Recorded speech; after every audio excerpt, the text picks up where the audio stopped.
1 litre mineral water 1126 ரூபாங்க. 1 litre தண்ணி 1126 ரூபாயா? நாம வாழக்கூடிய 195க்கும் மேற்பட்ட நாடுகள்ல ஒரு நாட்டுல மட்டும் பாத்தீங்கன்னா 1126 ரூபாய்க்கு 1 லிட்டர் தண்ணி விற்கிறாங்க. சோ அது எந்த நாட்டுல விற்கிறாங்க, ஏன் அங்க 1126 ரூபாய்க்கு தண்ணி விற்கப்படுது அப்படின்ற விஷயத்தை தெரிஞ்சுட்டு முன்னாடி நம்ம சேனலை பசங்க தான் பாக்குறீங்கன்னா சப்ஸ்கிரைப் வச்சுக்கோங்க. அப்பதான் நாம போடக்கூடிய அற்புதமான ஐசமான தகவல் உங்களுக்கு தெரிஞ்சுட்டே இருக்கும். அதை பார்த்து நீங்க பயன்பெறும். மேலும் நீங்க பண்ற ஒவ்வொரு சப்ஸ்கிரைப்பும் உங்கள் சார்பாக ஒவ்வொரு மரக்கண்டுகளை தெரிஞ்சுக்கிறோம். வாங்க இப்ப வீடியோக்குள்ள போலாம். 1126 ரூபாய்க்கு விற்கக்கூடிய தண்ணி விற்கக்கூடிய நாடு எந்த நாடு அப்படின்ற தகவலை தெரிஞ்சுக்கலாம்.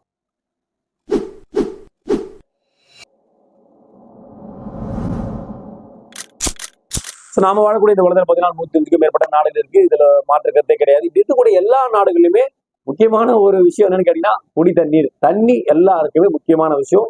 எந்த ஜீவ ஜந்துக்களாலும் தண்ணி கண்டிப்பா தேவைப்படும். உயிர் வாழ தண்ணி கண்டிப்பா இன்றியமையாத ஒன்று இருக்கிற மாற்று கருத்தே இல்லை. ஆனாலும் ஒவ்வொரு நாட்டிலும் ஒவ்வொரு இடத்துல தண்ணி பாத்தீங்கன்னா தண்ணி பஞ்சு இருந்துட்டு இருக்கு. ஒவ்வொரு இடத்துல தண்ணி வெவ்வேறு விதமான விலைகள் விற்கப்படுது. ஆனா ஒரு நாட்டுல 1 லிட்டர் தண்ணி 1126 ரூபாய்க்கு விற்கப்படுது அப்படின்னு சொல்றாங்க. படிச்ச உடனே எனக்கு ரொம்ப ஆச்சரியமாச்சு. 1126 ரூபாய் கொடுத்து 1 லிட்டர் தண்ணியை வாங்கி குடிக்கணும்னா சும்மா நம்ம சாப்பிட்டு குடிக்கணும் ஒரு 1200 ரூபாய் செலவு பண்ணும் போல சாப்பிட்டு தண்ணி குடிக்கிறதுக்கு. ஸோ எந்த நாடு அப்படின்னு நம்ம அதை படிக்கும் ரீதியில கண்டிப்பா நம்ம மக்களுக்கு சொல்லி ஆகணும் அப்படின்றத பதிவு நம்ம மேக் பண்ணோம். ஸோ இந்த விஷயத்த நம்ம தெரிஞ்சதுக்கு முன்னாடி தண்ணி ரொம்ப ஒரு இன்றியமையாத ஒண்ணு. ஆனா இந்த நாட்டுல எல்லாருமே செல்வந்தலா இருக்காங்க. ஸோ எல்லாருமே ரொம்ப காஸ்ட்லியா இருக்கு. தண்ணி மட்டும் இல்ல, அங்க இருக்கக்கூடிய எல்லா பொருட்களுமே ரொம்ப காஸ்ட்லியா இருக்கு. எல்லாருமே ரொம்ப ஆடம்பரமான வாழ்க்கையை வாழ்றாங்க. இதனாலதான் அந்த நாட்டுல தண்ணியும் ரொம்ப காஸ்ட்லியா இருக்குதா பார்க்கப்படுது. ஸோ எந்த நாடு சொல்லிட்டு நம்ம எந்த நாடு அப்படின்னு விஷயம் தெரிஞ்சுக்கலாம். முதல்ல அந்த நாடோட பேர் என்ன நம்ம தெரிஞ்சுக்கலாம். சுவிட்சர்லாந்து. ஸோ சுவிட்சர்லாந்து தான் பாத்தீங்கன்னா இந்த உலகத்தின் மிகவும் காஸ்ட்லியான நாடா பார்க்கப்படுது. அங்க இருக்கக்கூடிய எல்லா பொருட்களும் ரொம்ப காஸ்ட்லியான விஷயமா பார்க்கப்படுது. அதனாலதான் அங்க விற்கக்கூடிய தண்ணியும் 1126 ரூபாய் நம்ம இந்திய மதிப்புல கொடுத்தாதான் நமக்கு 1 லிட்டர் தண்ணி அவங்க கொடுப்பாங்க. சுவிட்சர்லாந்தோட சிறப்பான விஷயம் என்னன்னு கேட்டீங்கன்னா அங்க முக்கியமா அதோட அந்த நாட்டோட அழகு, அந்த நாட்டோட இயற்கை, இது ரெண்டுமே பாத்தீங்கன்னா ரொம்ப சூப்பரா இருக்கும். மில்லியன் கணக்கான மக்கள் பாத்தீங்கன்னா ஒவ்வொரு ஆண்டும் அங்க சுற்றுலா பயணம் போயிட்டு இருக்காங்க. இதுதான் முக்கியமான சிறப்பான விஷயமா பார்க்கப்படுது. இதனாலதான் அந்த நாட்டுக்கு அதிகப்படியான வருமானமும் கிடைக்குது.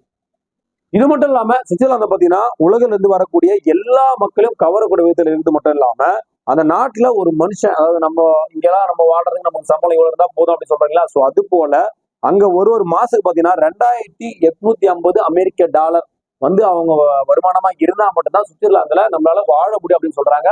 அந்த அளவுக்கு எல்லா பொருளும் காஸ்ட்லியா இருக்கும். எல்லாமே ஃபர்ஸ்ட் குவாலிட்டி தான் அவங்க யூஸ் பண்றாங்கன்னு நினைக்கிறேன். அதனாலதான் இவ்வளவு காஸ்ட்லியான பொருள் அவங்க யூஸ் பண்றாங்க. சோ அங்க இருக்கக்கூடிய சுவிட்சர்லாந்து இருக்கக்கூடிய அரசாங்கம் தான் அவங்களுக்கு தண்ணி கொடுக்குது. சோ அங்க தண்ணி சுத்திகரிப்பு அப்படின்ற விஷயமே ரொம்ப முக்கியமான விஷயமா பார்க்கலாம். அதுக்கு பல கோடிக்கணக்கில் அவங்க செலவு பண்றாங்க. அதனாலதான் அங்க இருக்கக்கூடிய தண்ணி அந்த அளவுக்கு காஸ்ட்லியாவும் இருக்கு. 1 லிட்டர் 1126 ரூபாய் நம்ம இந்திய காசுல கொடுத்தாதான் சுவிட்சர்லாந்துல நம்ம இந்தியர்கள் தண்ணி குடிக்க முடியுங்க. இந்தியர்கள் மட்டும் இல்ல, நம்ம எல்லாரும் போனாலும் அங்க தண்ணி குடிக்கணும்னா 1126 ரூபாய் 1 லிட்டர் கொடுத்தாதான் தண்ணி குடிக்க முடியும். ஸோ கண்டிப்பா இந்த உலகத்திலே ரொம்ப அதிக விலைக்கு 1 லிட்டர் பாட்டில் தண்ணி விற்கக்கூடிய நாடுன்னு பாத்தீங்கன்னா அது சுவிட்சர்லாந்து தான். ஸோ இந்த படியும் நீங்க எடுத்துக்கலாம், இந்த பதிவை இப்படியும் நம்ம எடுத்துக்கலாம். ஸோ ஒரு பெரிய பொது கேள்விக்கான பதில் உங்களுக்கு கிடைச்சிருச்சு. 1 லிட்டர் தண்ணி 1126 ரூபாய்க்கு விற்கக்கூடிய நாடு எந்த நாடு அப்படின்ற தகவல் நீங்க தெரிஞ்சுட்டீங்க. ஏன் அவங்க விற்கிறாங்க அப்படின்ற தகவல் நம்ம தெரிஞ்சுட்டோம். ஸோ கண்டிப்பா காஸ்ட்லியஸ்ட் நகரமா இருக்கக்கூடிய சுவிட்சர்லாந்துல இந்த அளவுக்கு எல்லா பொருட்களுமே அங்க காஸ்ட்லியா தான் இருக்கு. ஸோ அங்க இருக்கக்கூடிய மக்களும் ரொம்ப காஸ்ட்லியான வாழ்க்கை தான் வாழ்ந்துட்டு இருக்காங்க. எல்லாமே ஃபர்ஸ்ட் குவாலிட்டி, எல்லாமே விலை அதிகமா உயர்ந்த பொருட்கள் தான் சுவிட்சர்லாந்துல விற்கப்படுதா பார்க்கப்படுது. உலகின் மிகவும் காஸ்ட்லியான நகரம் அப்படின்னு சொல்லக்கூடிய நகரமாவும் சுவிட்சர்லாந்து இருக்குங்க. கண்டிப்பா இந்த பதிவு உங்க எனக்கு பிடிச்சு நினைக்கிறேன். உலகத்திலே ரொம்ப காஸ்ட்லியா விற்கக்கூடிய தண்ணி சுவிட்சர்லாந்துல இருக்கின்ற தகவலை நீங்க தெரிஞ்சுட்டீங்க. நீங்க தெரிஞ்சுட்ட தகவல் உங்க பிரச்சனை தேவைப்படாச்சு அவங்களுக்கு ஷேர் பண்ணுங்க. அதே போல ஃபர்ஸ்ட் டைம் தான் நம்ம சேனல் பாக்குறீங்க சொன்னா சப்ஸ்கிரைப் வச்சுக்கோங்க. அப்பதான் நாம போடக்கூடிய அற்புதமான விஷயமான தகவல் உங்களுக்கு தெரிஞ்சுட்டே இருக்கும். அதை பார்த்து நீங்க பயன்பெற முடியும். மீண்டும் ஒரு நல்ல பதிவோடு நல்ல தகவல் உங்களுக்கு சந்திக்கிறேன். நன்றி, வணக்கம்.